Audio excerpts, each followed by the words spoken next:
Paper अच्छा नहीं गया है और क्वेश्चन चल रहा है, क्या मुझे नीट का वापस से तैयारी करना चाहिए या फिर मुझे कोई नीट के अलावा और कोई ऑप्शन चुनना चाहिए? जिनको सिर्फ मेडिकल में ही इंटरेस्ट है कि मुझे मेडिकल के अलावा और कुछ भी नहीं करना है, तो वो बच्चे कहां पे जा सकते हैं? उनके लिए सबसे बेस्ट ऑप्शन क्या हो सकते हैं कि मेडिकल के बाद में वो सोचे तो सबसे अच्छा फ्यूचर ऑप्शंस आपको बीएससी एग्रीकल्चर में मिल सकता है। बहुत ज्यादा फंड्स आते हैं इसको लेके, इसके डेवलपमेंट को लेके। इंडिया जो है एग्रीकल्चर इकोनॉमी में 60% पॉपुलेशन इस पे, 20% ऑफ द मतलब पॉपुलेशन तो डायरेक्टली इन्वॉल्व है इसके अंदर। एक अच्छा खासा जीडीपी में कंट्रीब्यूशन है, पॉपुलेशन इस पे डिपेंडेंट है। बोला जाता है agriculture economy India. So how can you think कि ये इंपॉर्टेंट नहीं? आप यहाँ पे एडमिशन इस कोर्स में लेके आपका तब डिग्री भी कंप्लीट होने वाला है, क्या आप सेटिस्फाइड हैं इसमें? अभी हम सर से भी जानने का प्रयास करेंगे कि बीएससी एग्रीकल्चर में आपको कौन कौन से करियर ऑप्शन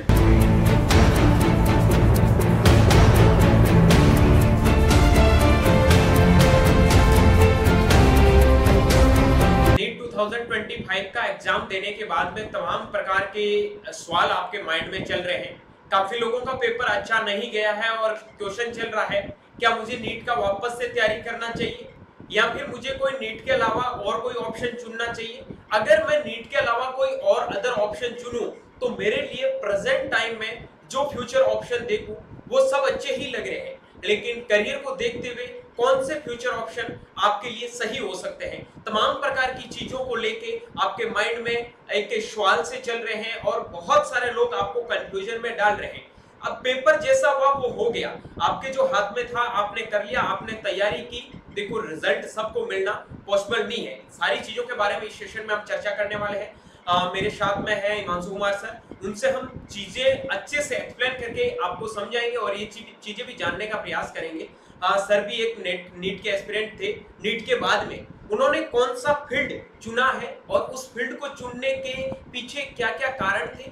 क्या नीट के अलावा अगर कोई दूसरा ऑप्शन आप चूज करते हैं तो आपके फ्यूचर के ऊपर क्या इफेक्ट डालता है और कौन से करियर ऑप्शन आपके लिए सही रहेगा? सबसे पहले तो बहुत बहुत धन्यवाद सर इस सेशन को अटेंड करने के लिए। सर पहले तो मुझे ये बताइए, जिन लोगों का नीट का पेपर है वो हो गया है और काफी लोग हैं वो डिप्रेशन में है कि यार पेपर खराब गया, हो गया, अब मुझे क्या करना चाहिए, तो उन बच्चों को आप क्या बताना चाहते हैं? सबसे पहले तो नीट का पेपर हुआ, हमने भी देखा भी, फिजिक्स बहुत ज़्यादा हार्ड आई थी। जिन्होंने भी अटेम्प्ट किया है, जिनका अच्छा गया है, उनको लग रहा है सिलेक्शन होगा, वेरी मच कंग्रेचुलेशंस। होप करते हैं आपको आपका बेस्ट ड्रीम कॉलेज मिले। बट यस, जैसा सब जानते हैं बहुत ही ज़्यादा ह्यूज कंपटीशन है, 23-24 लाख बच्चे फॉर्म भर रहे हैं एंड गवर्नमेंट सीट्स की बात की जाए तो नियरली 40,000 सीटें हैं। बिल्कुल, तो डेफिनेटली सबको वो नहीं मिलने वाला है। बहुत अच्छे अच्छे मार्क्स भी लाएंगे बच्चे, अंडर 1 लाख रैंक्स भी आएंगे, 50,000 रैंक्स भी आएंगी, बट उसके बाद भी जो सीट जो है कन्वर्ट नहीं हो पाएगी। कई बच्चे जो है वो मल्टीपल अटेम्प्ट्स देने को भी रेडी हो चुके होंगे, तीसरा चौथा अटेम्प्ट भी होगा, कहीं होगा पांचवा भी होगा, कहीं होगा पहला भी होगा।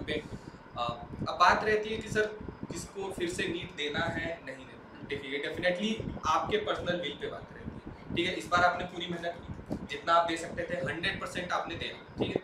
आपको लगता है कहीं कसर रह गई है, मैं अपने आप को इम्प्रूव कर सकता हूँ, मेरे अंदर अभी भी वो जज्बा है कि यस अभी भी मैं आराम से सिट कर सकता हूँ और मैं सोच के कि हाँ मेरे को फिर से नीट देना है, कि मेरे से एक जगह पे कमी रह गई है, एक क्वेश्चन में कमी रह गई है, थोड़ा सा मेरा हार्डवर्क में मतलब 80% ही कर पाया, 100% नहीं दे पाया और मन है आपको करने का, तो डेफिनेटली एक ड्रॉप ले।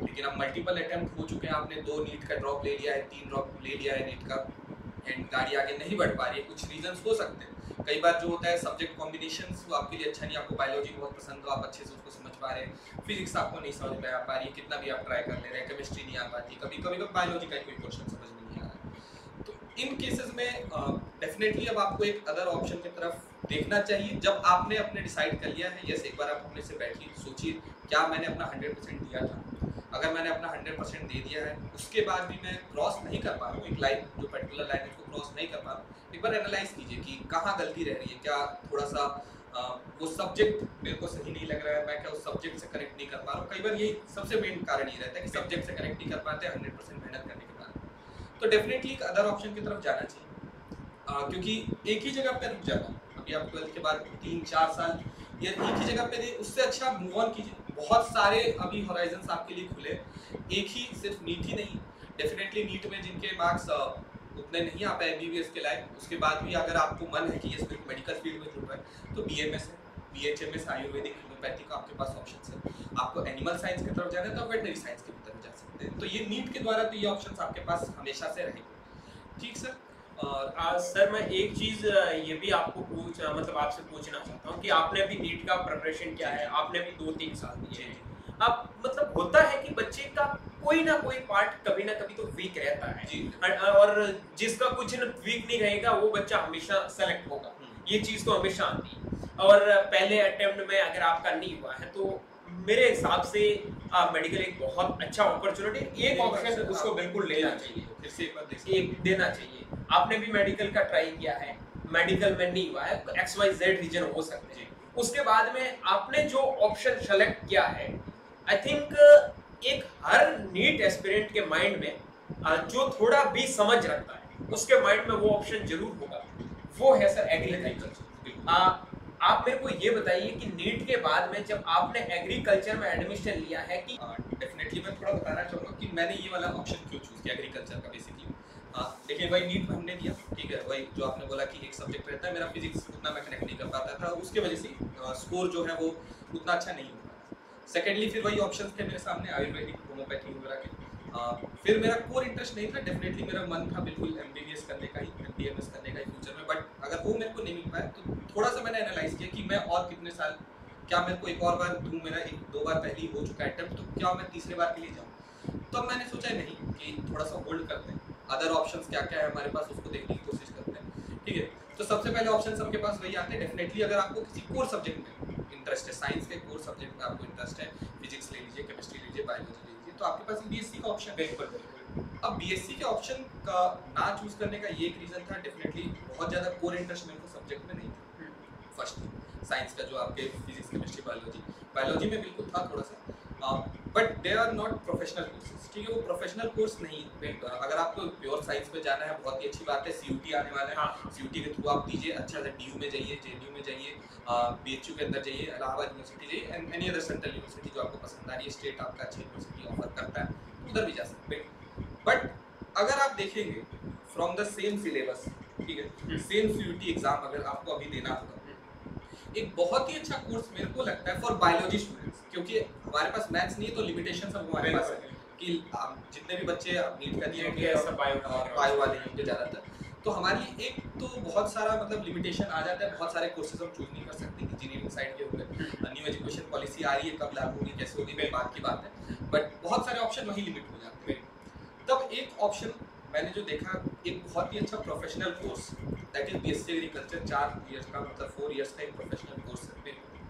उससे लेवल ऑफ होराइजंस जो खुलेंगे मेरे फ्यूचर पर्सपेक्टिव से मैं देखता हूँ, तो कोई भी एक नॉर्मल जो अगर मैं कोर्स करता, बायोलॉजी का करता, केमिस्ट्री करता, फिजिक्स करता, उससे बहुत ही ज़्यादा लेवल पे मेरे को यहाँ पे अपॉर्चुनिटीज मिलने वाली। बिल्कुल ये चीज़ है सर, और ये चीज़ मैं आपको बता देता हूँ कि लास्ट 4 से 5 साल से मैं भी बच्चों के साथ में बहुत अच्छे से कनेक्ट हूँ, और जितने बच्चे मेडिकल के बाद में जिनका सेकेंडरी ऑप्शन रहता है, मैं BHU की ही बात करूँ क्योंकि हम BHU से है, तो BHU जैसे टॉप इंस्टीट्यूट में आपको पता चल जाता है कि मास पॉपुलेशन कहाँ से आती है, ठीक है, तो उसमें हम बात करें तो सबसे ज़्यादा 80 to 90% स्टूडेंट है वो मेडिकल में, ठीक है, और उनका सेकेंडरी ऑप्शन होता है BSc एग्रीकल्चर। अगर उन बच्चों ने BHU को चूज किया है या फिर कोई भी टॉप इंस्टीट्यूट BSc एग्रीकल्चर के लिए चूज किया है, तो मेरे अकॉर्डिंग मेडिकल के बाद में वो सोचे तो सबसे अच्छा फ्यूचर ऑप्शंस आपको BSc एग्रीकल्चर में मिल सकता है। अभी हम सर से भी जानने का प्रयास करेंगे कि BSc एग्रीकल्चर में आपको कौन कौन से करियर ऑप्शन मिलते हैं, लेकिन मेरा मतलब जितने भी जो स्टूडेंट मेडिकल बैकग्राउंड के थे उनको यही कहना है कि अगर आपका एक से, सर ने भी अभी आपको यही चीज बताई है कि अगर आपका 1 साल हुआ है और सेकंड अटेम्प्ट के लिए जा रहे हो तो डेफिनेटली जाना चाहिए। 2 साल में अगर आपके माइंड में सेटिस्फिकेशन है कि मैं कर सकता हूं और आपको लग रहा है पहला अटेम्प्ट दिया है और आपको बिल्कुल लग रहा नहीं यार ये चीज मेरे बस की नहीं है, तो आप चाहे कुछ भी कर लेना, उस चीज को आप कभी भी कैच नहीं कर पाओगे, ठीक है, तो उसमें फालतू का टाइम बर्बाद करने का कोई जरूरत नहीं है। ऐसे भी मैंने बहुत सारे बच्चे देखे हैं जिनके फर्स्ट अटेम्प्ट में 500 नंबर आने पे, एटलीस्ट हमारे बैच के भी बहुत सारे बच्चे थे जिनके 500 नंबर आने के बाद में उन्होंने सिर्फ 12th के साथ से ही नीट को छोड़ दिया कि नहीं हमारे ये मतलब बस की बात नहीं रही है, ठीक है, और उन्होंने BSc एग्रीकल्चर को चूज किया है, बहुत अच्छा कर रहे हैं और बहुत अच्छी जगह होपफुली वो आगे फ्यूचर में जाएंगे। जाएंगे, क्योंकि बीएससी एग्रीकल्चर एक ऐसा कोर्स है, अभी बताया कि बहुत प्रोफेशनल कोर्स है, इसमें बहुत सारे करियर ऑप्शन तुम्हारे खुल जाते हैं। तुम आगे मास्टर्स के लिए जा सकते हो, ठीक है। अगर तुम्हें लग रहा है कि आपको फॉरेन जाके कुछ अच्छे कोर्सेज करने हैं तो उनके लिए जा सकते हो, तुम्हें साइंटिस्ट बनना है तुम उनके लिए जा सकते हो। बहुत सारी गवर्नमेंट जॉब है बीएससी एग्रीकल्चर के बाद तुम्हें मिल जाती है, और प्राइवेट सेक्टर इतना ओपनली है, इतना ब्रॉड सेक्टर है बीएससी एग्रीकल्चर का, जिसके बारे में जितनी चीजें बोले उतनी ही कम है। उनके बारे में बहुत सारे वीडियोस हमारे YouTube चैनल पे भी मिल जाएंगे आपको, आगे आने वाले टाइम में भी आपको मिलते रहेंगे, ठीक है। तो सबसे इंपॉर्टेंट चीज यही है कि जिन लोगों ने 1 साल या फिर 2 साल नीट की तैयारी कर ली है, अब लग रहा है कि यार 1 साल मुझे और देना चाहिए, तो मेरे अकॉर्डिंग कहीं दूसरी जगह भटकने की जरूरत नहीं है, आपको 1 साल सही से नीट की तैयारी करनी चाहिए। और मैं वही बोल रहा हूँ कि अगर आपको लग रहा है कि यस, मतलब कितने बार आपको देना है, हाँ। मतलब सोच लीजिए, ये कोई यहाँ पे कंपल्शन नहीं है। डेफिनेटली नीट एक बहुत अच्छा कोर्स है, एमबीबीएस एक बहुत बढ़िया डिग्री है। मतलब जो बोला जाता है ना कि सबको पता है यस इंजीनियर्स एंड डॉक्टर्स, तो डॉक्टर्स का रोल सब जानते हैं, इंपॉर्टेंस सब जानते हैं, बहुत ही कन्वेंशनल आपका फील्ड भी है। बट एक बार आपको लग रहा है यस कि मैंने अपना 100% देना था, दे लिया, मैं कनेक्ट नहीं कर पा रहा हूँ सब्जेक्ट से, मेरे से ये वाला जो कंपटीशन है वो उससे मैं कनेक्ट नहीं कर पा रहा हूँ, कहीं हर एक बंदे का नेचर अलग होता है, ठीक है सर। तो अब इसलिए आपका कई बार हो सकता है आप मेहनत करने के बाद भी नहीं मिले, आपको अगर लग रहा है कि अब मुझे सेकंड ऑप्शन देखना चाहिए तो डेफिनेटली आप देख सकते हैं, और एक अदर ऑप्शन आप देख रहे हैं। तो उसमें मेरा मतलब हम लोग जो है जितने भी लोग हैं, सर ने भी बोला नीट से बहुत सारे बंदे आए हुए बीएचयू में, हम लोग सबको जानते भी हैं, बहुत अच्छे मार्क्स है, अराउंड 650 मार्क्स का भी एक लड़का भी हम लोग के साथ पढ़ रहा है। सो वो हम जानते हैं कि यस कट ऑफ बहुत ज़्यादा हाई जाती जा रही है दिन पर दिन। तो अदर ऑप्शन में डेफिनेटली अगर आप इतनी ही मेहनत में आप सीयूटी का एग्जाम देते, एक अच्छी रैंक लाते, एक अच्छे एग्रीकल्चर इंस्टीट्यूशन में जाते हैं, तो ये तो नहीं है कि आपका जो प्रोफेशनल लाइफ है, आगे आने वाली जो लाइफ है वो खराब हो। बहुत सारे ऑप्शंस मिलने वाले हैं, बहुत अच्छे ऑप्शन मिलेंगे।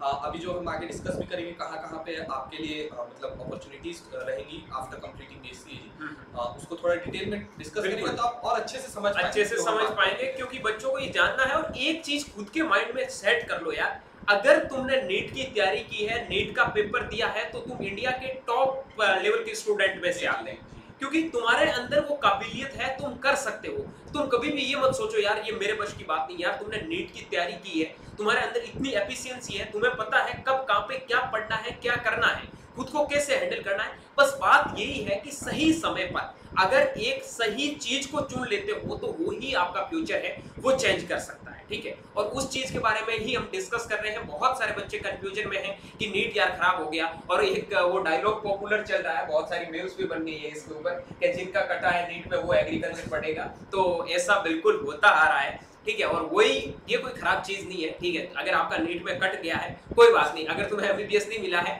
बीएससी एग्रीकल्चर लाइफ साइंस के लिए सबसे अच्छा कोर्स है, ठीक है। अब हम बात ये कर लेते हैं बीएससी एग्रीकल्चर, हम हैं तो बीएससी एग्रीकल्चर की बात नहीं करेंगे, और भी कोर्स की बात करेंगे। सर सबसे पहले तो आप मेरे को ये बताइए कि जिन बच्चों को आपने अभी वैसे पहले बताया था, बीएमएस के बारे में बताया था, आपके बीबीएससी के बारे में भी बताया था, ठीक है, बीएचएमएस के बारे में भी बताया था, बहुत सारे कोर्सेज के बारे में बताया।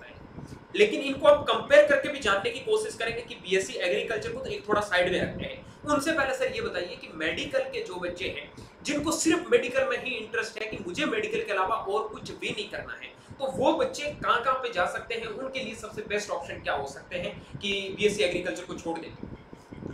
डेफिनेटली सर नीट जो है वो बेसिकली जितने भी मेडिकल इंस्टीट्यूट्स हैं, इंक्लूडिंग आपका बीडीएस डेंटल हो गया, बीएचएमएस होम्योपैथिक हो गया, बीएएमएस आयुर्वेदिक हो गया, and even BVSc and animal husbandry and veterinary sciences के कोर्स हो गए, उनके लिए आपको एंट्रेंस प्रोवाइड करता है नीट आपका एग्जाम। सो डेफिनेटली अगर आपको नहीं जाना, आप भी जानते हैं आपके भी शहर में अगर आप रह रहे होंगे, होम्योपैथिक डॉक्टर जो हैं उनके भी बहुत सारे जो उनके काउंटर्स बहुत अच्छे चल रहे हैं, उनके चैम्बर्स भी बहुत अच्छे चल रहे हैं। आयुर्वेदिक भी एक बहुत ही बड़ी फील्ड है।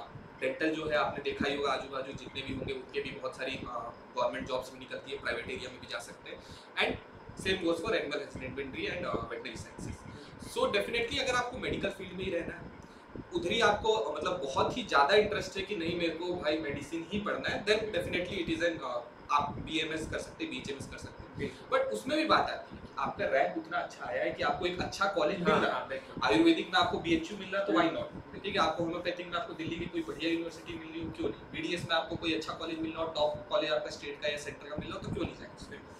सेम वेटनरी में भी आपको जाना है, आपको इज्जत नगर वाला कोर्स मिल रहा है, वहाँ पे आप जाना चाह रहे हैं, तो क्यों नहीं जाएंगे, ठीक है। उसके बाद ऑप्शन आता है कि हाँ मेरी उसमें भी रैंक उतनी अच्छी नहीं आ पाई कि मैं आयुर्वेदिक कॉलेज या होम्योपैथिक कॉलेज जो है वो मैं चूज कर पाऊँ। सो डेफिनेटली थोड़े से कंस्ट्रेंट्स तो आपके आयुर्वेदिक में भी रहेंगे, होम्योपैथिक में भी रहेंगे। जितना एमबीबीएस डिग्री के बाद अपॉर्चुनिटीज ज़्यादा है या फिर जॉब अपॉर्चुनिटीज ज़्यादा आपको देखने को मिलेंगी, थोड़ा उसके कंपैरिजन में इसमें कम देखने को मिलेंगे। सेम लेवल का आपको मेहनत करनी पड़ेगी, 5.5 साल का कोर्स है, ठीक है।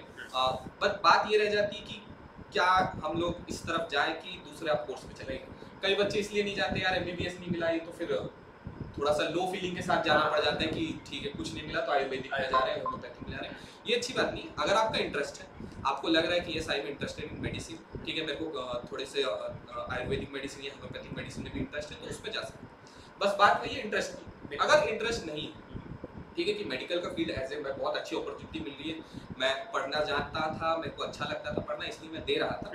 एमबीबीएस नहीं मिल रहा है और आपको सारा इंटरेस्ट नहीं है, मेडिकल फील्ड में उतना इंटरेस्ट नहीं है, आयुर्वेदिक मेडिसिन में, होम्योपैथिक मेडिसिन में मेरे को इंटरेस्ट नहीं है, सो फिर आपका एक ऑप्शन आता है बी फार्मा, ठीक है। ये भी एक प्रोफेशनल कोर्स है, बी फार्मा का कोर्स है। आप फार्मेसी की तरफ जाना चाहते हैं तो बी फार्मा भी एक आपके पास ऑप्शन बिल्कुल रहेगा। बी फार्मा भी एक प्रोफेशनल कोर्स, बट सेम वहाँ पे भी थोड़े से जॉब कंस्ट्रेंट्स हैं, उसमें भी बहुत सारे मतलब क्योंकि बहुत ही सारी जगह पे फार्मा कॉलेजेस खुल चुके हैं अब, तो उसके भी ग्रेजुएट्स बहुत ज़्यादा नंबर में आ रहे हैं, तो वहाँ पे भी थोड़ा सा भी एक कंस्ट्रेंट तो है। अब बात रहती है कि ठीक है कि हम मेरे को मेडिसिन फील्ड में नहीं जाना, मैं कुछ और नया ट्राई करना चाहता हूँ, तो बात आ जाती है आपके bachelor of science courses. Bachelor of science courses में जब हम आते हैं तो फिर वही बात आती है, आपको अगर किसी पर्टिकुलर सब्जेक्ट में इंटरेस्ट है, मान लीजिए मेरे को बायोलॉजी बहुत पसंद है, तो डेफिनेटली आप बीएससी बायोलॉजी कर सकते हैं, same course for chemistry, physics कर सकते हैं। कोई और में बीकॉम बीए भी जा सकते हैं आप, बिल्कुल आपके पास ऑप्शन खुला रहेगा कि मेरे को बीए करना है, बीकॉम करना है, ठीक है। तो ये सब ऑप्शन आपके पास है, कन्वेंशनल बीएससी बैचलर्स डिग्री करने के तो आपके पास ऑप्शन है, बट वो भी बहुत ही ज़्यादा नंबर में है, ठीक है। आपको उसमें एक्सेल करने के लिए बहुत ही ज़्यादा मेहनत करनी पड़ेगी और आपको इंटरेस्ट है तो बिल्कुल जाइए आप। उसके बाद एक ऑप्शन आता है दैट इज एग्रीकल्चर, ठीक है। कई लोगों को नहीं पता होगा बट एग्रीकल्चर बहुत ज़्यादा क्रेज बहुत सारे स्टेट्स में है और बहुत सारे बच्चे एग्रीकल्चर ही पढ़ते हैं to get the agriculture university. तो ऐसा ये कोई नया कोर्स नहीं है आपके लिए, बहुत सारे बच्चे 11th 12th लेवल पे 10th लेवल पे एग्रीकल्चर पढ़ते हैं, बट बहुत ही ज़्यादा बडिंग फील्ड है, एक अलग से मिनिस्ट्री है गवर्नमेंट की, ऐसे ये कोई नॉर्मल जगह नहीं, बहुत आराम, बहुत ज़्यादा फंड्स आते हैं इसको लेके, इसके डेवलपमेंट को लेके। इंडिया जो है एक एग्रीकल्चर इकोनॉमी में 60% पॉपुलेशन इस पे डिपेंडेंट है, 50% ऑफ द मतलब पॉपुलेशन तो डायरेक्टली इन्वॉल्व है इसके अंदर, एक अच्छा खासा जीडीपी कंट्रीब्यूशन है, पॉपुलेशन इस पे डिपेंडेंट है, बोला जाता है एग्रीकल्चर इकोनॉमी इंडिया को। So how can you think कि ये इंपॉर्टेंट नहीं होगा? बीएससी एग्रीकल्चर की इतनी बड़ी बड़ी यूनिवर्सिटीज़ बनाई गई हैं for the purpose of exploration and scientific approaches, हम जितने ज़्यादा नए ला सकते हैं एग्रीकल्चर के अंदर। सो बहुत ही अच्छा फील्ड, मैंने मतलब जितने भी नीट वाले, बहुत सारे नीट वाले आप हमारे साथ पढ़ रहे हैं, सबने बस यही सोचा समझा कि क्या क्या ज़्यादा मेरे को बेनिफिट्स मिल सकते हैं as compare to other subject. इसमें अपॉर्चुनिटीज़ बहुत ही सारी हैं as compare to other courses. मैं बात करूं तो शुरुआत करते हैं कि ठीक है डेफिनेटली 4 इयर्स का कोर्स है, 4 साल का कोर्स है, सेंट्रल यूनिवर्सिटीज़ भी हैं, साथ साथ में आपकी state government universities. Central university, state government university, बहुत सारी टॉप लेवल यूनिवर्सिटी वर्ल्ड में जिसकी रैंकिंग आती है, बीएचयू में पढ़ रहे हैं, वर्ल्ड रैंकिंग में ही एक नंबर होल्ड करता है, टॉप 50 टॉप 200 के अंदर आते हैं, साइंटिस्ट इसके टॉप 200 के अंदर आते हैं। As same to same for Punjab agriculture university हो, पंतनगर की यूनिवर्सिटी है वो, आईआईआर, तो ये सारे टॉप इंस्टीट्यूट हैं, ठीक सर। अब इसमें बात आती है कि सर अपॉर्चुनिटीज़ ऐसे क्या अलग है, शायद पता ना हो सबको, लेकिन यहाँ से सबसे पहली बात की जाए तो यस यहाँ से प्राइवेट प्लेसमेंट भी होते हैं, मेन चीज़ एक अच्छे खासे प्राइवेट प्लेसमेंट होते हैं। आराम से आप मान के चलिए जितने लोग बैठते हैं फॉर प्लेसमेंट पर ड्राइव्स वगैरह, और उसमें बहुत सारे अच्छा जॉब अपॉर्चुनिटीज़ मिलता है, ठीक। सेकेंडली आपको प्राइवेट में ही जाना है तो ये इतना डाइवर्सिफाइड कोर्स है, इसके अंदर आपका इकोनॉमिक्स का भी पढ़ाई, इसके अंदर आपकी इंजीनियरिंग की पढ़ाई भी है। अभी मैं हम बात करेंगे, हमारे एक सीनियर थे जिनका इसरो के थ्रू उनका यूनिवर्सिटी में सिलेक्शन हुआ है, वहाँ पे वो आपका स्पेस जियोस्पेशियल टेक्नोलॉजी के ऊपर काम भी कर रहे हैं, एमएससी के उनका उसका पढ़ाई भी कर रहे हैं, तो एमटेक भी इसके बाद लिया जा सकता है, ये इसका बहुत ही बड़ा बेनिफिट है। सेकेंडली वही प्राइवेट का मैंने बात किया, प्राइवेट का भी यहाँ पे आपके लोग आते हैं लेने, ठीक है। आप एबीएम कर सकते हैं, एग्री बिजनेस मैनेजमेंट, बहुत अच्छा पैकेज भी लगता है। आईआईएम लखनऊ, आईआईएम में इसकी पढ़ाई भी होती है एग्री बिजनेस मैनेजमेंट की, तो आप अगर प्रीमियम इंस्टीट्यूट जैसे आईआईएम को ज्वाइन करना चाहते हैं, प्राइवेट अगर आपको अपना करियर प्राइवेट एरिया में बनाना है तो उस तरफ जा सकते हैं। गवर्नमेंट के सेक्टर की बात की जाए डेफिनेटली बहुत सारे बैंक्स जो है IBPS PO जो है स्पेशली AFO जो है वो बैंक के लिए बैंक हो गया, एग्रीकल्चर ऑफिसर्स की जॉब हो गए, स्टेट लेवल की बहुत सारी जॉब स्टेट लेवल है। हर जगह जहाँ पे भी एग्रीकल्चर का नाम आता है, अलग अलग प्रोटेक्शन मैनेजर हो गए, हर जगह जहाँ पे भी एग्रीकल्चर का नाम आता है, ब्लॉक एग्रीकल्चर ऑफिसर है, ब्लॉक एग्रीकल्चर डेवलपमेंट ऑफिसर है, एक्सटेंशन ऑफिसर है। तो ये हर स्टेट में ईयरली आपका बहुत सारा भर्ती आता रहता है। ठीक सर, उसके बाद हम जब बात करते हैं कि एकेडमिक्स में मेरे को जाना है, तो यहाँ पे ICR जो है उसका JRF होता है, SRF होता है। इसमें इतने अच्छे स्टाइपेंड्स पे आप पढ़ाई कर सकते हैं, बहुत ही बढ़िया आपको स्टाइपेंड मिलता है। 30,500 मिल रहा है आपको JRF लेवल में, उसके ऊपर SRF जा रहे हैं तो 30-35,000 तक मिल जा रहा है। स्टेट ग्रांट्स आपको मिल रहे हैं पढ़ने के लिए, PhD लेवल पे जाएंगे। उसके बाद आप अगर प्रोफेसर बनना चाहते हैं स्पेशली एग्रीकल्चर फील्ड का, तो एकेडमिक का फील्ड आपके लिए खुला है और बहुत ही ज़्यादा ल्यूक्रेटिव है, बहुत ज़्यादा ल्यूक्रेटिव है। आप अगर अच्छा पढ़ते हैं, आप SRF JRF देते हैं, JRF से आप शुरुआत करते हैं, आपको आपके पढ़ाई के लिए पैसा मिलेगा। बिल्कुल सेम गोस फॉर अगर CUT के थ्रू भी आप ICR के थ्रू भी आ रहे हैं तो भी आपको 3000 यूजी में उस टाइम पे मिलना शुरू हो जाता है। तो ये बहुत बड़ी अपॉर्चुनिटी, ये सब बेनिफिट्स है। अगर आप एक्सेल करते हैं एग्रीकल्चर फील्ड में, तो आपको राइट फ्रॉम द बिगनिंग, ठीक है, आप BSc में भी आपको स्टाइपेंड मिल रहा है, आपको स्कॉलरशिप मिल रही है बहुत ही कम, मतलब आपके पेरेंट्स का बहुत कम पैसा लगने वाला है। BHU की फीस की बात की जाए तो मात्र 8,000 रुपये लगते हैं साल की। सेम ऑफ कॉस्ट अगर आप बहुत अच्छा रैंक ला रहे हैं तो बहुत ही फ्री ऑफ कॉस्ट ऑलमोस्ट मान के चलिए कि आपको हॉस्टल्स मिल जाएंगे सालाना 7-8 हज़ार रुपये। कुछ भी कोई यहाँ पे अगर आप अच्छा पढ़ के आते हैं तो आपके ऊपर कोई भी फाइनेंशियल बर्डन पढ़ाई को लेके तो कभी नहीं होने वाला। आपको हर जगह स्कॉलरशिप मिलेगी, स्टाइपेंड्स मिलेंगे, आप अगर कुछ रिसर्च करना चाहते हैं उसके लिए आपको ग्रांट्स मिलेंगे। तो आपको कभी भी इस पूरे प्रोसेस में फाइनेंशियल बर्डन की बहुत ज़्यादा फीस लग रहा है, ये तो इसके लिए इशू नहीं आएगा।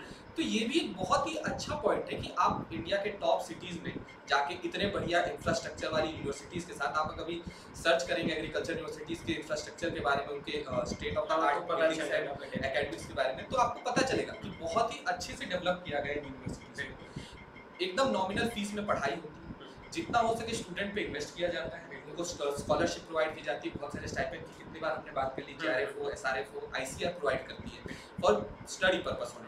तो ये सब बेनिफिट्स आप ले सकते हैं, एकेडमिक फील्ड में बने रहिए, आप एक अच्छे प्रोफेसर बन सकते हैं। आपको साइंटिफिक अगर कम्युनिटी में आप जाना चाहते हैं, प्रोफेसर बनना चाहते हैं, ARS का एग्जाम, एग्रीकल्चर रिसर्च साइंटिस्ट आप अगर बनना चाहते हैं, उसके लिए अलग से एग्जाम हो रहा है, आप उसके अंदर जा सकते हैं। सो एकेडमिक फील्ड हो, साइंस रिसर्च फील्ड हो, इसके अंदर इतनी सारी एम्पल ऑफ अपॉर्चुनिटीज़ हैं, कितना सारा हम लोग को मतलब बहुत सारे गवर्नमेंट की तरफ से भी सपोर्ट है कि यस एग्रीकल्चर के अंदर रिसर्च हो, उसके अंदर प्रोफेसर आए, उनके अंदर साइंटिस्ट आए, उसको लेकर भी बहुत सारे प्रयास चल रहे हैं। गवर्नमेंट जॉब का हम लोग बात कर ही चुके हैं, हर स्टेट का अपना एक एग्रीकल्चर बोर्ड है, एग्रीकल्चर बोर्ड के एग्जाम्स होते हैं। सेंट्रल लेवल पे अगर आप UPSC देना चाह रहे हैं तो IFS का अगर आप तैयारी कर रहे हैं तो सिर्फ जो बायोलॉजिकल साइंस वाले जो स्टूडेंट एलिजिबल होते हैं उसमें आप भी रहें। एग्रीकल्चर एक कोर्स सब्जेक्ट के रूप में भी लिया जा सकता है UPSC। स्टेट बैंकिंग की जॉब की बात की जाए तो IBPS AFO स्पेशली सिर्फ एग्रीकल्चर बैकग्राउंड के स्टूडेंट्स के लिए आता है। उसके अलावा अगर आपको जाना है तो NABARD भी है, ठीक है, उसमें भी एग्रीकल्चर जो है उसको हैवी वेटेज है, उसके अंदर भी कुछ सीट्स हैं। एंड यस प्राइवेट की हमने बात की, प्राइवेट में आजकल बहुत ज़्यादा डिमांड, ठीक है, एग्रीकल्चर में जस्ट आफ्टर BSc आपको बहुत सारी अपॉर्चुनिटीज़ मिल रही है, प्लेसमेंट्स हो रहे हैं, 80,000 तक के भी प्लेसमेंट हो रहे हैं पर मंथ सैलरी पे, ठीक है, इसके ऊपर भी हो रहे हैं। कई लोग जो है फॉरेन भी जाते हैं, ठीक है, फॉरेन का भी एक आपका ऑप्शन है, फॉरेन यूनिवर्सिटीज़ में जाने का हमेशा खुला रहेगा। और ग्रांट्स भी है स्पेशली एग्रीकल्चर स्टूडेंट्स के लिए कि आपको अगर फॉरेन में अपनी स्टडीज़ कंटिन्यू करनी है, आप अपना फील्ड में एक्सेल कीजिए, एग्रीकल्चर फील्ड में एक्सेल कीजिए, एंड गवर्नमेंट आपको भेजती है फॉर द फॉरेन इंस्टीट्यूट्स। तो ये तमाम प्रकार की जो सर ने आपको चीज़ें बताई है, सर आपने एकदम सही चीज़ें बताई, इतने सारे कोर्स के बारे में बताया। फाइनली आपको क्या लग रहा है कि जितने जो आपने पहले कोर्स बताए हैं मेडिकल लाइन, एक बताया कि एक इंटरेस्ट आपका अगर मेडिकल में है तो मेडिकल में नीट के अलावा चले जाओ, बाकी मेरे को नहीं लग रहा कि एग्रीकल्चर में जितने ऑप्शन मिल रहे हैं उतने ऑप्शन कोई और सब्जेक्ट में आपको मिलेगा।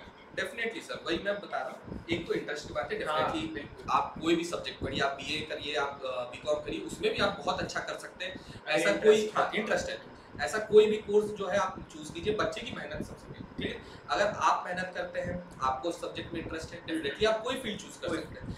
बट एज एन मेंटोर बोल लीजिए, हम आपसे थोड़े से बड़े हैं, कुछ कोर्स कर रहे हैं हम लोग, एज एन एडवाइस अगर पूछा जाएगा कि अगर मेरे को उतना कोई इंटरेस्ट नहीं है किसी सब्जेक्ट में और मैं दो सब्जेक्ट को कंपेयर मतलब दो कोर्सेज को कंपेयर कर रहा हूँ कि अपॉर्चुनिटीज किसमें ज्यादा है, तो आप नॉर्मल बीएससी करते हैं किसी पर्टिकुलर कोर्स सब्जेक्ट को लेकर और बीएससी एजी की जब बात करेंगे तो डेफिनेटली आप पाएंगे कि बीएससी एजी के पास जितनी अपॉर्चुनिटीज है, जितना ज्यादा अपॉर्चुनिटीज प्रोवाइड किया जाता है, गवर्नमेंट सपोर्ट जितना ज्यादा है वो किसी और कोर्सेज को लेकर नहीं। ये डेफिनेटली बात है, आप किसी से भी बात कर सकते हैं, किसी भी आप जाके सर्च कर सकते हैं, जो भी हमने बोला है हमने ऐसे ही नहीं बोला है। आप देख सकते हैं कितने स्टेट गवर्नमेंट एग्जाम निकल रहे हैं, आप देख सकते हैं प्लेसमेंट कहाँ लगी है, चुकी आप रिपोर्ट अगर देखना चाहें तो देख सकते हैं, फॉरेन में कहाँ पढ़ सकते हैं आप देख सकते हैं, आईसीआर के जेआरएफ एसआरएफ एआरएस के एग्जाम्स क्या है आप उनको देखिए आपको एग्जैक्ट सेम चीज जो हमने बोला है वही पता चले। वही बिल्कुल, और जितनी चीजें हमने मेंशन की है एक बार आप खुद से भी थोड़ी चीजों के ऊपर एनालाइज करने की कोशिश करिएगा, ठीक है। हम ऑलरेडी आपको बहुत सारी चीजें प्रोवाइड करवा रहे हैं, लास्ट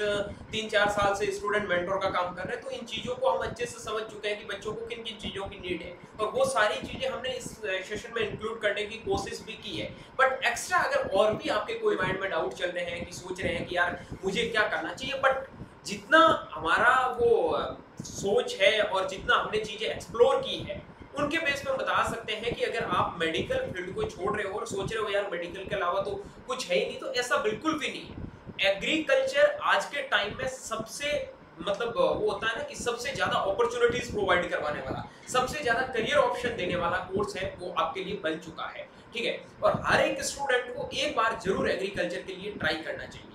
सर एक चीज इनको ये भी बता दूं कि एग्रीकल्चर में जिन बच्चों को एडमिशन लेना है, आप सोच रहे हैं कि कौन कौन सी यूनिवर्सिटी, सर ने अभी बताया था कि बहुत सारी सेंट्रल यूनिवर्सिटीज है, आपके लिए स्टेट यूनिवर्सिटीज है, ठीक है। तो स्टेट यूनिवर्सिटीज के अलग अलग एग्जाम आपको देखने को मिलते हैं, सेंट्रल यूनिवर्सिटीज के एग्जाम आपको सीयूईटी से मिल रहे हैं। आईसीआर के अंदर देश के अंदर 75+ एग्रीकल्चरल यूनिवर्सिटीज है, उन सब के अंदर अपॉर्चुनिटीज मिल रही है आपको। बीएससी लेवल पे बीएससी एग्रीकल्चर हो गया, बीएससी हॉर्टिकल्चर हो गया, बीएससी फॉरेस्ट्री हो गया, बीएससी फिशरी साइंसेज हो गया, और सबसे इंपॉर्टेंट कोर्स जो बहुत ज्यादा ट्रेंडिंग में आने वाले टाइम में चलेगा वो है बायोटेक्नोलॉजी। बायोटेक्नोलॉजी बहुत बड़ी अपॉर्चुनिटीज दे रहा है, उसके बारे में भी थोड़ा बहुत डिस्कस करेंगे हम आगे, ठीक है। उसके अलावा डेयरी मतलब बीटेक से रिलेटेड बहुत सारे कोर्सेज है, फूड न्यूट्रिशन का कोर्स है, ठीक है। ऐसे तमाम प्रकार के नेचुरल फार्मिंग जो आपको अगर थोड़ा इंटरेस्ट है नेचर से रिलेटेड, आगे अपनी फ्यूचर अपॉर्चुनिटीज को देखते हुए, तो भी नेचुरल फार्मिंग बहुत अच्छा कोर्स है, वो आईसीआर ने चलाया। और सबसे बड़ी अपॉर्चुनिटी जिन बच्चों को थोड़ा बिजनेस में इंटरेस्ट है, तो इस बार से सर एक नया कोर्स स्टार्ट हुआ है आईसीआर के साथ में, वो भी आपको सीयूईटी के एग्जाम के थ्रू मिलने वाला एग्री बिजनेस मैनेजमेंट, जो अभी यूजी लेवल पे स्टार्ट कर दिया। इससे बड़ी अपॉर्चुनिटीज आपको कोई और जगह नहीं मिल सकती। और सबसे इंपॉर्टेंट बहुत लिमिटेड फीस अभी सर ने बताई थी कि बीएससी एग्रीकल्चर एक ऐसा कोर्स है, अगर आप इसको करते हो तो आप कभी भी फाइनेंशियल तंगी से नहीं जूझोगे कि यार कितना पैसा लग रहा है, इतना पैसा। नॉर्मल फीस पे आप पढ़ रहे हो, और इतनी टॉप यूनिवर्सिटीज से अगर थोड़ा सा आप सीयूईटी में स्कोर अच्छा कर लेते हो तो आईसीआर आपको 3000 रुपए पर मंथ स्कॉलरशिप देता है। उससे आपका मतलब ये नॉर्मल खर्चा होता पूरा निकल जाता है, और ज्यादा कोई हार्ड एंड फास्ट इतना फीस भी नहीं है। नॉर्मल 35-40 हजार रुपए पर ईयर हो जाता, 50-60 हजार, उससे ज्यादा कोई फीस आपका नहीं है। बट अब हम बात करते हैं कि कौन कौन से ऐसे रास्ते हैं जिनकी वजह से हम एग्रीकल्चर में एडमिशन ले सकते हैं। सबसे पहला तो जो आता है CUET, common university entrance test. अगर आपने एप्लीकेशन फॉर्म भरा है और आपने फिजिक्स केमिस्ट्री बायोलॉजी वहां पर अप्लाई किया है सब्जेक्ट में, तो आपको इन 3 सब्जेक्ट से ही पेपर देना है, आप आईसीआर काउंसलिंग के लिए एलिजिबल हो जाओगे। आईसीआर काउंसलिंग में अगर आप एलिजिबल हो गए तो आईसीआर के अंदर चलने वाले 13 के 13 कोर्स हैं। कुछ कोर्स ऐसे जो मैथमेटिक्स वालों के लिए स्पेसिफिक कर रखे हैं, लेकिन अभी वो भी लिमिटेशन हटा दी गई है। तो 13 कोर्स में आपको अपॉर्चुनिटीज मिल रही है, 13 कोर्स आपके लिए ओपन हो रहे हैं, तो ये बहुत बड़ी बात है एग्रीकल्चर और एलियाड सेक्टर में, ठीक है। उसके अलावा मैं बात करता हूं जिन बच्चों ने सीयूईटी का फॉर्म ही अप्लाई नहीं किया है, नया अभी उनके पहले नीट पे चढ़ा हुआ है कि नीट लेना, मुझे कोई दूसरा ऑप्शन चूज ही नहीं करना, तो उनको बता देता हूं स्टेट लेवल के बहुत सारे एग्जाम है। जैसे मैं बात करूं राजस्थान में तो जेईटी का जॉइंट एंट्रेंस टेस्ट, जिसके अभी एप्लीकेशन फॉर्म चल रहे हैं, ठीक है। बात करता हूं मैं यूपी के TET Uttar Pradesh combined agriculture test चल रहा है, उसका भी अभी एप्लीकेशन फॉर्म चल रहा है। बीसीसी बिहार के लिए आ गया, इसके भी फॉर्म आने वाले। मध्य प्रदेश के लिए एमपीपीएटी, इसके भी फॉर्म आने वाले हैं। हरियाणा के जो बच्चे हैं उनके लिए एचयू का जो आपका टेस्ट है, उनके फॉर्म आने वाले हैं, ठीक है। तो ये तमाम प्रकार के हर स्टेट में, जैसे साउथ के बच्चे हैं केसीटी हो गया उनका, ठीक है। तो हर एक स्टेट में अलग अलग स्टेट एग्रीकल्चर यूनिवर्सिटीज में एडमिशन लेने के लिए आपके पास में बहुत बड़ी अपॉर्चुनिटीज है, और वहां सारे बायोलॉजी वाले बच्चे एलिजिबल हैं। बट सीयूईटी कहीं ना कहीं आपके लिए बहुत बड़ा एग्जाम हो सकता है। सर थोड़ा इसके बारे में भी आप बताइए कि सीयूईटी आपके लिए क्यों इंपॉर्टेंट है। डेफिनेटली पहले एक बात करना चाहूँगा कि बच्चे सोच रहे होंगे नीट वर्सेस अदर में, तो हम लोग ये बात इसलिए बता पा रहे हैं ना क्योंकि जितने भी टॉप यूनिवर्सिटीज़ हैं, सेंट्रल यूनिवर्सिटी, 70 to 80% बच्चे आपको नीट के दिखेंगे। बिल्कुल। ठीक है, तो हम लोग जानते हैं कि सारे बच्चे जो है नीट के ही आए हुए हैं। हमने बात जब डिस्कस की क्यों कोर्स चूज किया, तो सबका यही मानना था यस की अपॉर्चुनिटीज इसमें ज़्यादा बहुत ज़्यादा एग्रीकल्चर के अंदर, and that's why we have choose this course.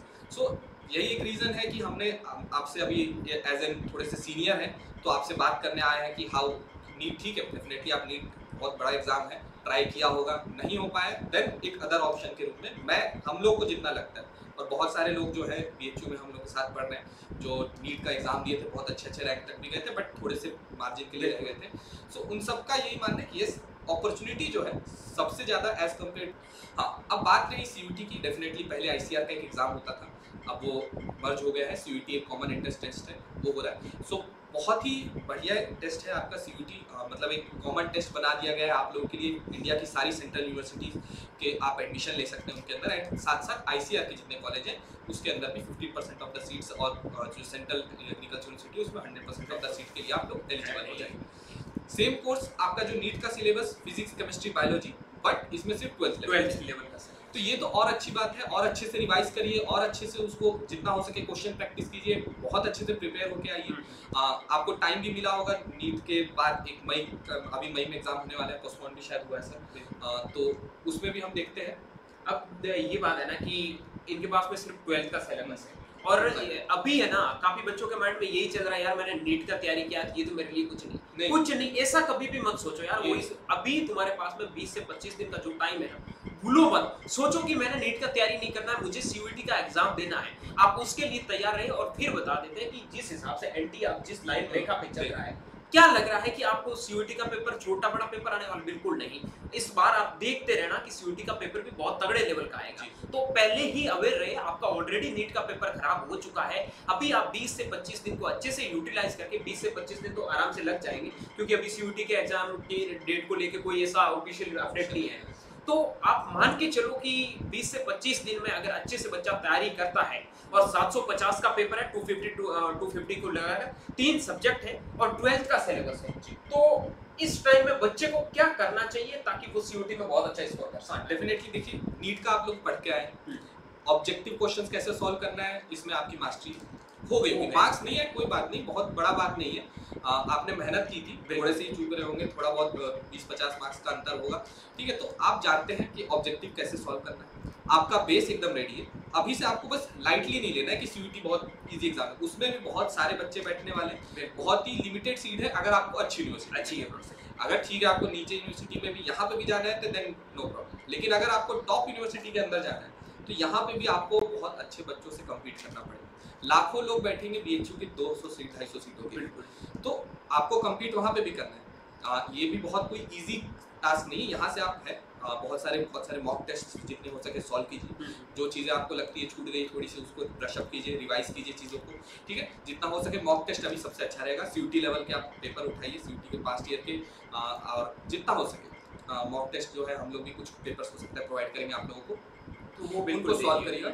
और जितना हो सके मॉक टेस्ट लगाइए, रिवीजन कीजिए, and be ready for the exam. Lightly नहीं लेना है, लेकिन आपको एक बार कॉन्फिडेंस होना चाहिए, यस मैंने सब चीजें पढ़ी हुई है, 12th मेरा रेडी, बस मेरे को रिवाइज करना है और उस दिन अपना बेस्ट प्रोवाइड करना है। आप उसमें अच्छा कीजिए, आपके लिए सारी सेंट्रल यूनिवर्सिटीज ओपन है। ठीक है, उसके बाद आप इत्मीनान से बैठिए। हमारी एडवाइस अगर आपको ठीक लगी हो, BSc AG की तरफ जाना चाहते हैं, डेफिनेटली बहुत अच्छा BSc AG।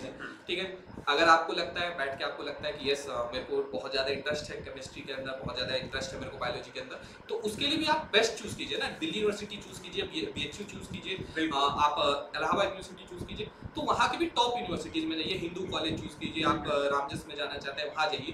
ठीक है, तो उसमें भी आप टॉप पे जाने का कोशिश कीजिए। जो भी आपको कोर्स करना है, सबसे पहले आपका काम क्या है, मेरे पास 3 सब्जेक्ट्स हैं, फिजिक्स केमिस्ट्री बायोलॉजी, उसको अच्छा करो, जितना हो सके अपना 100% दूं, अपना बेस्ट मार्क्स CUT में लाऊं, एंड उसके बाद आपके पास अपॉर्चुनिटीज है। बैठ के आप सोचिए, इत्मीनान से सोचिए कि मेरे को किस ओर जाना है, कौन सा ऑप्शन चूज करना है।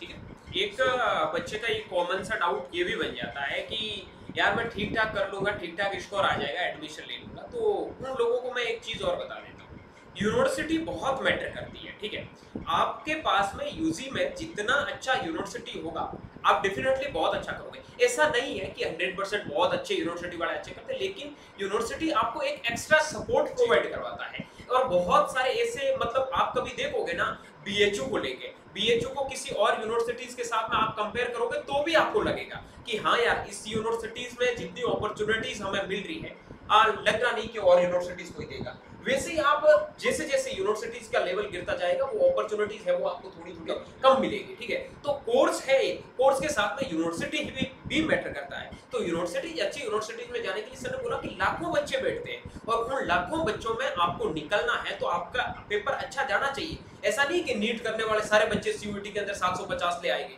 बिल्कुल नहीं हो पाएगा। आपको जितना मेहनत नीट में किया है अभी उसी टाइम को वापस खींचना पड़ेगा, क्योंकि मतलब ऑलरेडी बहुत सारे बच्चे सीयूटी के प्रिपरेशन कर रहे हैं, ठीक है।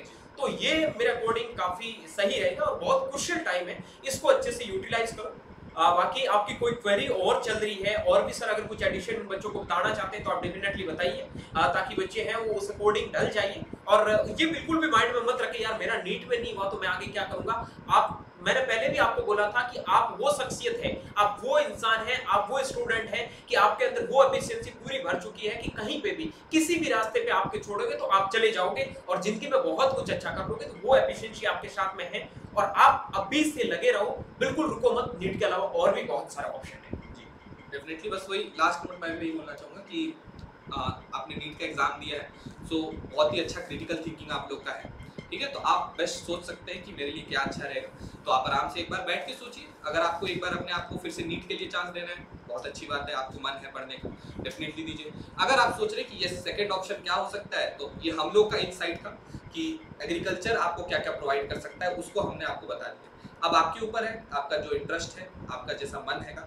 उसके हिसाब से आप अपना सब्जेक्ट चूज करिए। सीयूटी पास आने वाला है, उसको लाइटली नहीं लेना है, बहुत ही अच्छा मौका मिला है, 20-25 दिन और एक्सटेंड हो गया। हाँ। और पढ़िए, ठीक है, बढ़िया से तैयारी कीजिए। और इसके अलावा एक सर चीज ये भी बता देते हैं कि स्टेट एग्जाम को बिल्कुल भी मत छूने, इसको भी बिल्कुल आपको देना है यार। पेपर देने में कुछ भी नहीं जाता, पेपर दो, प्रैक्टिस करो, 1-2 महीना अगर अच्छा कर लोगे तो क्या पता कहीं अच्छी जगह और भी अच्छा सेटलमेंट हो जाए, ठीक है। फिजिक्स, केमिस्ट्री, बायोलॉजी सब जगह यही सब जगह पूछने वाला है, ठीक है। और बहुत सारे एक वीडियोस हम आगे और लेके आएंगे कि जिन बच्चों के 600 प्लस नंबर आए वो बीएचयू में आके फिर वापस नीट की तैयारी कर रहे हैं, तो उनके लिए क्या ऑप्शन हो सकता है, यूनिवर्सिटीज में जाके फिर नीट की तैयारी कर सकते हैं या नहीं कर सकते। तमाम प्रकार के जो भी सवाल है आगे आने वाला अपकमिंग वीडियो में आपको मिल जाएगा। उसके लिए आप चैनल को सब्सक्राइब कर ले और हमारे साथ में व्हाट्सएप टेलीग्राम ग्रुप में जरूर जुड़ जाइए, जो भी बच्चा 2025 के लिए जा रहा है। उम्मीद करेंगे ये सेशन आपको अच्छा लगा। और बाकी सर इन बच्चों को और भी कुछ बताना है तो आप बता सकते हैं, फिर सेशन को यहीं पे एंड करते हैं। नहीं, डेफिनेटली आप चैनल से जुड़िए। बहुत सारी बातें जैसे सर ने भी बोला कि हाँ आने के बाद क्या हम लोग प्रिपरेशन कर सकते हैं, हमारे सामने भी एग्जाम्पल है, आने के बाद भी कई लोगों ने प्रिपरेशन गॉट सिलेक्टेड, ठीक है। तो हम लोग यहाँ पे ये किसी भी चीज़ का एडवर्टीजमेंट करने नहीं बैठे कि एग्रीकल्चर ही बेस्ट है। हम एज एन थोड़े से आपसे सीनियर हैं, 1-2 साल 3-4 साल पहले आपसे थोड़ा कॉलेज में आ चुके हैं, हम लोग को जो लगता है उस लेवल पे हम आपको एक एडवाइस दे रहे हैं कि यस एक अदर ऑप्शन सोचा जाना चाहिए। एक अच्छा बात है कि ऑप्शन आप लेके चले, ठीक है। तो उसके अकॉर्डिंग हम आपको बेस्ट प्रोवाइड करने की कोशिश कर रहे हैं। हमारा जो चैनल है वो भी आपको बेस्ट प्रोवाइड करने की कोशिश करेगा, ठीक है। सो जुड़े रहिए। फिर आप जितना भी चीज़ें हैं, क्वायरी है, आप पूछ सकते हैं, कहाँ पे आपको कोई दिक्कत है, आप कैसे प्रिपरेशन करना है, उसकी वीडियो डेफिनेटली आएगी जल्दी आपके साथ। बिल्कुल। तब तक के लिए धन्यवाद। बिल्कुल, bye bye, take care, good luck.